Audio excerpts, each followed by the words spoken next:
जय श्री कृष्णा, राधे राधे। ओम ज्ञान सागर में आप सभी का बहुत बहुत स्वागत है। आज हम आप सभी के लिए लेकर आए हैं बैसाख माह की चौथ का व्रत।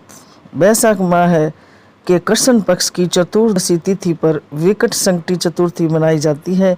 इस दिन महादेव के पुत्र भगवान गणेश की पूजा उपासना की जाती है। विकट संकटी चतुर्थी व्रत स्त्री और पुरुष दोनों ही कर सकते हैं। इस व्रत को करने से व्यक्ति के जीवन में मंगल का आगमन होता है और साथ ही सभी प्रकार के आर्थिक संकटों से निजात मिलती है। ऐसे में हर माह के कृष्ण पक्ष की चतुर्दशी तिथि पर विधि विधान से भगवान गणेश की पूजा की जाती है। विकट संकटी चतुर्थी व्रत और कैसे करें, कथा, कहानी, पूजा विधि, सभी जानकारी आज इस वीडियो में बताएंगे। मैं हूँ रीना शर्मा। आज आप सभी के लिए लेकर आई हूँ बैसाख माह की संकट चतुर्थी व्रत कब है, पूजा का शुभ मुहूर्त, चंद्रोदय समय। अगर आप लोग नए हैं तो प्लीज़ हमारे चैनल ओम ज्ञान सागर को सब्सक्राइब जरूर करें, वीडियो को लाइक और सभी परिवार दोस्तों के साथ ज़्यादा से ज़्यादा शेयर करें, बेल आइकन को ज़रूर दबाएं ताकि सबसे पहले वीडियो आप सभी के पास पहुंचे, आप सभी सुन सके, जान सके और सभी के साथ शेयर कर सके। तो चलिए जानते हैं। हिंदू पंचांग के अनुसार बैसाख माह के कृष्ण पक्ष की चतुर्दशी तिथि की शुरुआत 27 अप्रैल की सुबह 8:17 पर होगी और अगले दिन 28 अप्रैल को सुबह 8:21 पर समाप्त होगी।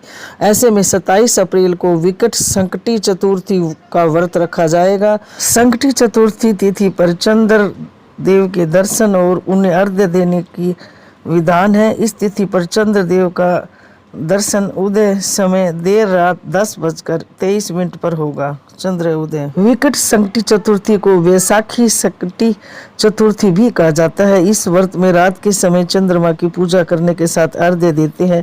जो लोग विधि विधान से विकट संकटी चतुर्थी का व्रत करते हैं उनके जीवन में आने वाली सभी बाधाएं दूर होती है और भगवान गणेश का आशीर्वाद मिलता है और सभी मनोकामनाएं पूरी होती है।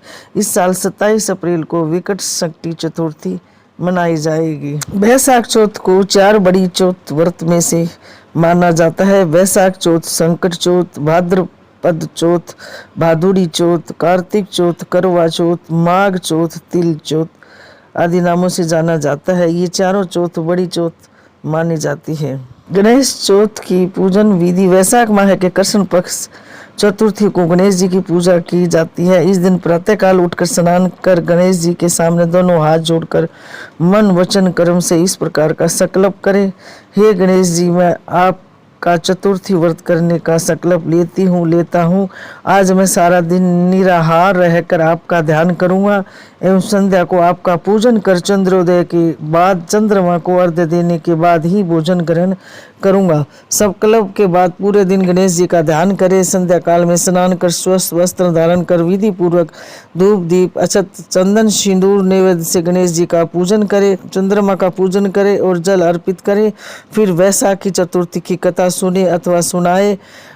भगवान गणेश की भी कथा सुने। पूजन के बाद कमल गट्टे के हलवे से व्रत खोले, भोग लगाए। एक पाटा ले, उस पर भगवान गणेश की फोटो स्थापित करें या मिट्टी की चौथ बनाते हैं, कई जगह मिट्टी की चौथ बनाए या फिर गोबर की चौथ बनाते हैं, कई जगह गोबर की चौथ बनाए और पाटे पर स्वास्तिक बनाकर उस पर भगवान गणेश को स्थापित करें। भगवान गणेश की दूर्वा, मोतीचूर के लड्डू, मोदक आदि से भोग लगाए और एक पानी का लोटा भरकर रखे। उस पर 13 बिंदी सिंदूर की, 13 बिंदी काजल की लगाए, स्वास्तिक का निशान लगाए, लोटे के मुंह पर मोली बांधे और इस तरह चौथ माता व भगवान गणेश को भोग लगाए और पूजा करे, कथा कहानी सुने और सुनाए। तो सभी जगह अलग अलग रिवाज से यह व्रत किया जाता है। जो लोटा जल का भरते हैं उसको उठाकर रख देते हैं और शाम को चंद्रमा उदय होते हैं तब उसी जल से अर्घ्य देते हैं। कई जगह अलग अलग तरीके से रिवाज है। जिस तरह आपके रिवाज होती है घर में वैसे आप व्रत करें, लेकिन व्रत जरूर करें, पूजा करें भगवान गणेश की। चौथ माता की पूजा। हल्दी, कुमकुम, मेहंदी, लच्छा, गुड़ का और दीपक, 5 पिंडियाँ और 1 लड्डू गणेश जी का प्रसाद चौथ माता को कुसुमल पुष्प आदि पूजा में लेते हैं। पानी डालकर विनायक ओम चौथ माता मांड कर पूजा करते हैं। कई कहानी सुनते हैं। और रात को चंद्रमा को अर्घ देकर भोजन करते हैं।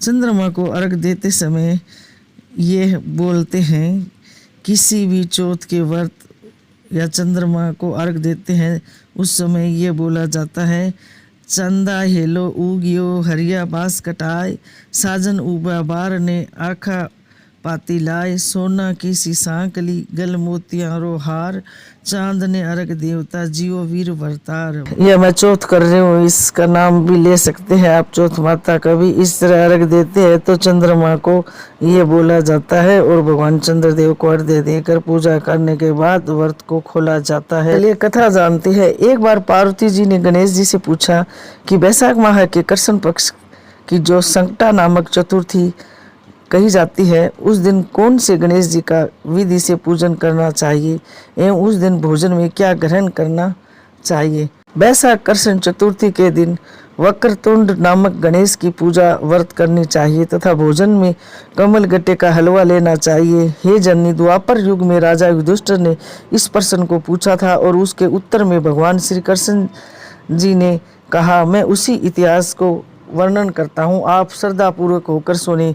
भगवान श्री कृष्ण बोले, हे राजन, इस कल्याण दात्री चतुर्थी का जिसने व्रत किया है उसे जो फल प्राप्त हुआ है। प्राचीन काल में एक रतिदेव नामक प्रतापी राजा हुए। वे अपने शत्रुओं के विनाशक थे। उनकी मित्रता यम, कुबेर, इंद्रादि देवों से थी। उन्हीं के राज्य में धर्मकेतु नामक एक श्रेष्ठ ब्राह्मण रहते थे। उनके दो स्त्रियां थी, एक का नाम था सुशीला और दूसरी का नाम था चंचला। सुशीला नित्य ही कोई न कोई व्रत किया करती थी और अपने शरीर को दुर्बल बना डाला था। इसके विपरीत चंचला कभी भी कोई व्रत उपवास आदि नहीं करती थी, भर पेट भोजन करती थी। इधर सुशीला को सुंदर लक्षणों वाली एक कन्या हुई और उधर चंचला को पुत्र रत्न की प्राप्ति हुई। यह देखकर चंचला बारंबार सुशीला को ताना देने लगती, अरे सुशीला, तूने इतने व्रत उपवास करके अपने शरीर को इतना कमजोर कर डाला है, फिर भी एक कन्या को जन्म दिया। मुझे देख, मैं कभी व्रत आदि के चक्कर में न पड़कर हष्ट पुष्ट बनी हुई हूँ। बेटे का जन्म हुआ है। सोच के बातों के बाद सुशीला के हृदय में चुभने लगे। वह पतिव्रता विधिवत गणेश जी का उपवास करने लगी। जब सुशीला ने भक्ति भाव से संकट नाशक गणेश चतुर्थी का व्रत किया तो रात्रि में वरदान देने के लिए गणेश जी ने उन्हें दर्शन दिए। गणेश जी ने कहा, हे सुशीले, तेरी आराधना से हम अत्यधिक संतुष्ट हैं। मैं तुम्हें वरदान दे रहा हूँ कि तेरी कन्या के मुख से रोज मोती और मूंगा प्रवाहित होते रहेंगे। हे कल्याणी, इससे तुझे सदा प्रसन्नता रहेगी। हे सुशीले, पुत्र भी होगा। इस प्रकार का वरदान देकर गणेश जी वहां से अंतर्ध्यान हो गए। वरदान प्राप्ति के फलस्वरूप उस कन्या के मुंह से सदैव मोती और मूंगा झड़ने लगे। उस दिनों के बाद सुशीला को एक पुत्र हुआ।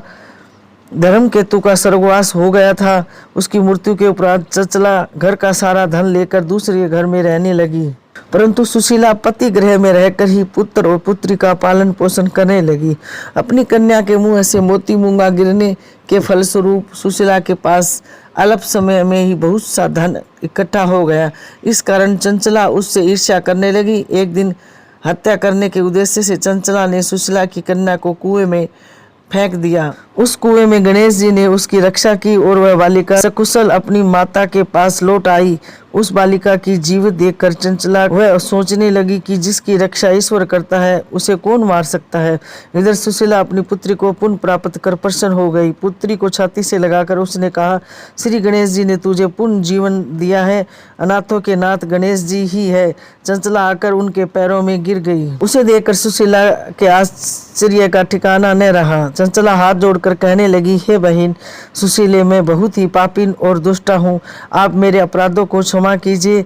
आप दयावंती है। आपने दोनों कुलों का उद्धार कर दिया।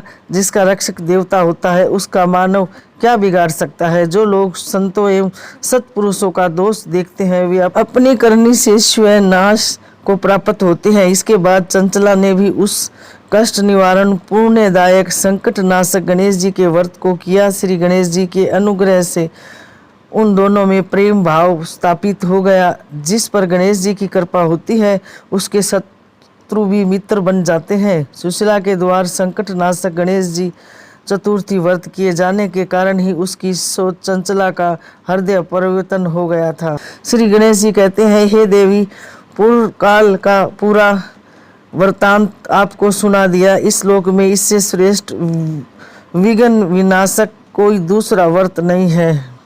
भगवान श्री कृष्ण जी कहते हैं कि हे धर्मराज, आप भी विधि पूर्वक गणेश जी का व्रत कीजिए। इसके करने से आपके शत्रुओं का नाश होगा तथा अष्ट सिद्धियां और नव निधियां आपके सामने कर्मबद्ध होकर खड़ी रहेगी। हे धर्म प्राण युधिष्ठिर, आप अपनी भाइयों, धर्मपत्नी और माता के सहित इस व्रत को कीजिए। इससे थोड़े समय में ही आप अपने राज्य को प्राप्त कर लेंगे। ये थी गणेश चतुर्थी की कथा। भगवान गणेश सभी की मनोकामना पूरी करते हैं और हर संकट, कष्ट, रोग से छुटकारा मिलता है। आशा करते हैं कि आप सभी को हमारी जानकारी जरूर पसंद आएगी। हमारे चैनल ओम ज्ञान सागर की ओर से आप सभी के परिवार व आप सभी को वैशाख मास की गणेश संकटी चतुर्थी व्रत की हार्दिक शुभकामनाएं। भगवान गणेश आपकी सभी इच्छाएं, मनोकामनाएं पूरी करे। आशा करते हैं कि आप सभी को हमारी जानकारी जरूर पसंद आएगी। और हाँ, हमारे चैनल ओम ज्ञान सागर को सब्सक्राइब जरूर करें, वीडियो को लाइक और सभी परिवार दोस्तों के साथ ज़्यादा से ज़्यादा शेयर करें। मिलते हैं ऐसी एक और नई जानकारी के साथ। जब तक आप लोग सभी स्वस्थ रहे, मस्त रहे, खुश रहे, तरक्की करें, उन्नति करें। भगवान आप सबकी हर मनोकामना पूरी करे। कमेंट बॉक्स में जय श्री गणेश जरूर लिखें।